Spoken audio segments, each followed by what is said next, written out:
Assalamualaikum warahmatullahi wabarakatuh. Perkenalkan kami dari kelompok 12. Di sini kami akan menjelaskan tentang materi laporan penelitian.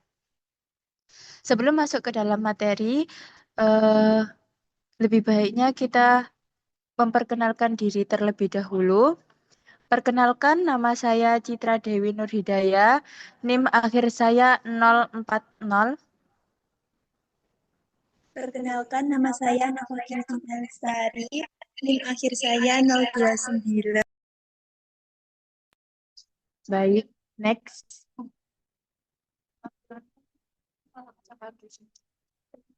Next. Nah, proposal penelitian. Next. Pendahuluan. Laporan ditulis sebagai kelanjutan penulisan proposal. Laporan penelitian adalah dokumen sistematis yang menyajikan hasil penelitian secara ilmiah, logis, dan terstruktur. Dalam bab ini akan dibahas secara mendalam tentang pengertian, struktur, langkah, penyusunan, serta contoh laporan penelitian yang relevan. Next.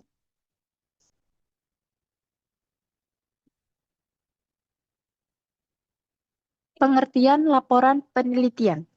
Laporan penelitian merupakan dokumen tertulis yang menggambarkan proses dan hasil penelitian secara terstruktur, mulai dari latar belakang hingga kesimpulan dan rekomendasi. Next.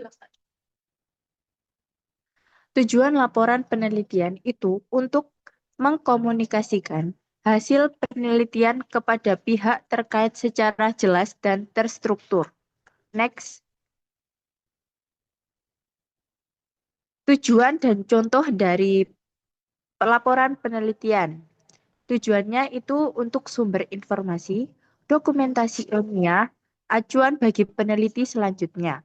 Laporan ini penting sebagai bentuk pertanggungjawaban ilmiah dan sebagai sumber referensi bagi peneliti lain. Contoh, seorang mahasiswa melakukan penelitian tentang pengaruh media sosial terhadap prestasi belajar siswa SMA. Hasil penelitian tersebut disusun dalam bentuk laporan penelitian yang terdiri atas bab pendahuluan, tinjauan pustaka, metode penelitian, hasil dan pembahasan, serta kesimpulan dan saran.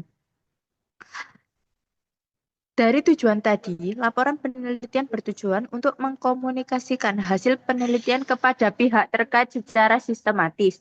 Itu berarti laporan penelitian berfungsi sebagai sumber informasi, dokumentasi, dan acuan penelitian selanjutnya. Next. Struktur laporan penelitian. Bagian utama laporan penelitian itu meliputi A. Judul. Judul merupakan pernyataan singkat yang menggambarkan inti atau fokus utama dari penelitian. Judul harus jelas, spesifik, dan mencerminkan variabel atau masalah yang teliti. B. Abstrak. Abstrak adalah ringkasan singkat dari seluruh isi laporan penelitian. Biasanya terdiri dari tujuan, metode, hasil, dan kesimpulan penelitian. Abstrak memudahkan pembaca untuk memahami gambaran umum penelitian secara cepat. C. Pendahuluan. Pendahuluan berisi latar belakang, rumusan masalah, tujuan penelitian, manfaat penelitian, dan ruang lingkup penelitian. Bagian ini menjelaskan alasan pentingnya penelitian dilakukan. D. Tinjauan pustaka. Next. Tinjauan pustaka. Tinjauan pustaka merupakan uraian tentang teori-teori, konsep, dan hasil penelitian terdahulu yang relevan dengan topik penelitian. Bagian ini bertujuan memperkuat landasan teori dan memperjelas posisi penelitian yang dilakukan. Selanjutnya ada metode penelitian. Metode penelitian menjelaskan cara atau prosedur yang digunakan untuk melakukan penelitian, termasuk di dalamnya jenis penelitian, populasi dan stempel, instrumen penelitian, teknik pengumpulan data, dan teknik analisis data. Selanjutnya ada hasil penelitian. Hasil penelitian itu merupakan data temuan secara objektif, seperti tabel, grafik, uraian, naratif tanpa interpretasi. Selanjutnya, next. Selanjutnya ada pembahasan. Pembahasan berisi tentang analisis dan interpretasi hasil penelitian yang telah diperoleh. Pada bagian ini, peneliti mengaitkan hasil dengan teori atau penelitian sebelumnya dan menjelaskan implikasi temuan. Selanjutnya ada kesimpulan dan saran. Kesimpulan merupakan ringkasan dari hasil penelitian yang menjawab rumusan masalah. Saran berisi rekomendasi berdasarkan hasil penelitian, baik untuk praktisi, penelitian lain, maupun pihak terkait. Selanjutnya ada daftar rujukan. Daftar rujukan mencantumkan semua sumber yang digunakan untuk penyusunan laporan. Penelitian, baik berupa buku, jurnal, maupun sumber lain sesuai dengan kaidah penulisan ilmiah. Dan yang terakhir ada lampiran. Nah, lampiran ini opsional jika diperlukan. Lampiran berisi tentang dokumentasi atau dokumen pendukung yang relevan dengan penelitian seperti instrumen penelitian, data mentah, hasil uji statistik, atau dokumen lain yang menunjang laporan. Next. Contoh penerapan struktur di dalam penelitian. Yang pertama itu ada judul. Judul merupakan pengaruh pembelajaran daring terhadap motivasi belajar mahasiswa. Nah, contoh abstraknya, penelitian ini bertujuan untuk mengetahui pengaruh pembelajaran daring terhadap motivasi belajar mahasiswa di Universitas X. Selanjutnya ada pendahuluan. Contoh dari pendahuluan ini adalah latar belakang, rumusan masalah, tujuan, dan manfaat penelitian. Yang keempat ada tinjauan pustaka, di mana teori-teori terkait pembelajaran daring dan motivasi belajar. Next, ada metode. Nah, metode penelitian ini jenis penelitian populasi sampel, teknik pengumpulan data, dan analisis data. Yang keenam ada hasil dan pembahasan. Hasil dan pembahasan itu merupakan paparan data, analisis, interpretasi hasil. Nah, ada kesimpulan dan saran yang berisi tentang ringkasan temuan dan rekomendasi. Yang terakhir ada daftar rujukan, yaitu daftar sumber yang dikutip. Selanjutnya akan dijelaskan oleh rekan saya.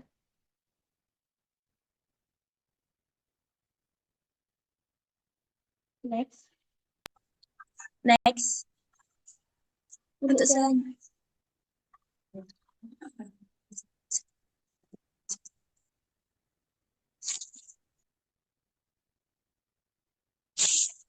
Untuk selanjutnya ada langkah-langkah penyusunan laporan penelitian. Yang pertama yaitu menentukan topik dan judul penelitian. Jadi tahap awal ini sangat penting, yaitu memilih topik yang spesifik dan menarik, serta relevan dengan bidang kajian. Judul harus mencerminkan fokus utama penelitian dan memudahkan pembaca memahami isi penelitian secara keseluruhan. Yang kedua ada menyusun kerangka laporan.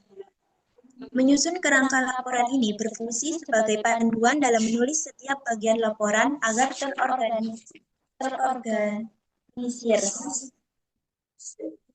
Lalu yang ketiga ada mengumpulkan dan mengolah data. Pengumpulan data ini dilakukan sesuai dengan metode penelitian yang telah dirancang. Misalnya survei, wawancara, eksperimen, atau studi dokumentasi. Kemudian data yang terkumpul diolah menggunakan teknik analisis yang tepat agar dapat menghasilkan informasi yang valid dan dapat dipertanggungjawabkan. Yang keempat ada menulis secara sistematis. Penulisan dalam laporan ini dilakukan berdasarkan kerangka yang sudah disusun. Mulai dari pendahuluan yang menjelaskan latar belakang dan tujuan, tinjauan pustaka yang mengkaji teori terkait, metode penelitian, hasil dan pembahasan, hingga kesimpulan dan saran. Untuk yang kelima, ada melakukan revisi dan penyuntingan. Setelah laporan selesai, kita harus melakukan revisi untuk memperbaiki kesalahan penulisan, memperjelas argumen, dan memastikan konsistensi visi. Penyuntingan ini meliputi pengecekan tata bahasa, format, dan kelengkapan data agar laporan siap dipublikasi. Dan yang terakhir ada menyusun daftar rujukan sesuai ketentuan. Semua sumber informasi yang digunakan dalam penelitian harus dicantumkan dalam daftar rujukan dengan format yang sesuai dengan standar akademik untuk menghindari plagiarisme dan memberikan penghargaan kepada penulis asli. Next. Selanjutnya ada teknik penulisan laporan penelitian. Yang pertama yaitu menggunakan bahasa baku, formal, dan lugas. Penulisan laporan harus menggunakan bahasa Indonesia yang baku, formal, dan lugas. Bahasa yang digunakan harus sederhana, namun tepat. Menghindari kata-kata berulang, klise, atau ambigu agar pesan dapat tersampaikan dengan jelas dan mudah dipahami. Penggunaan tata bahasa harus benar sesuai dengan kaidah PUEBI, yaitu Pedoman Umum Ejaan Bahasa Indonesia. Yang kedua ada menghindari plagiarisme dengan mencantumkan sumber kutipan. Plagiarisme adalah tindakan menjiplak karya orang lain tanpa menyebutkan sumbernya yang sangat dilarang dalam penulisan ilmiah. Oleh karena itu, setiap ide, teori, data, atau kutipan yang diambil harus disebutkan sumbernya secara jelas melalui citasi dan daftar pustaka. Teknik notasi ilmiah seperti catatan kaki, citasi dalam teks, dan daftar pustaka harus mengikuti format yang baku dan konsisten. Ini menjaga integritas ilmiah dan menghargai karya orang lain. Selanjutnya ada menyajikan data secara objektif dan logis. Laporan harus bersifat objektif, artinya data dan hasil yang diperoleh harus disajikan apa adanya, tanpa manipulasi atau rekayasa. Penyajian data harus logis dan sistematis dengan argumen yang dapat diterima oleh akal sehat. Penelitian juga harus memisahkan antara fakta, hasil penelitian, dan interpretasi atau pembahasan secara jelas.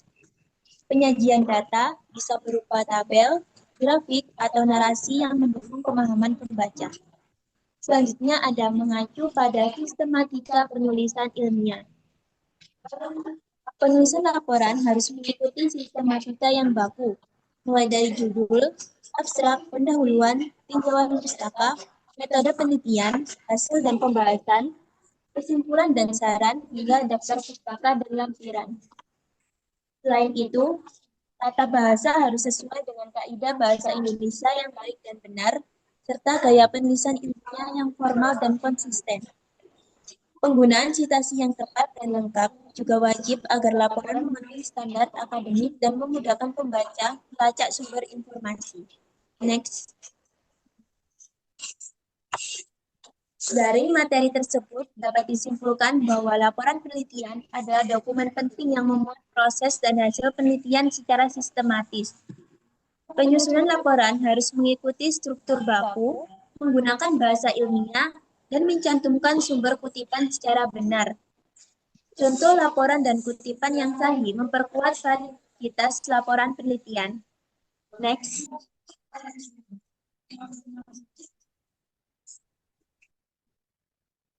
Sekian presentasi dari kami. Apabila ada pertanyaan, silahkan bertanya di pertemuan kita di hari Senin. Jika ada salah kata maupun perbuatan, mohon dimaafkan. Wassalamualaikum warahmatullahi wabarakatuh.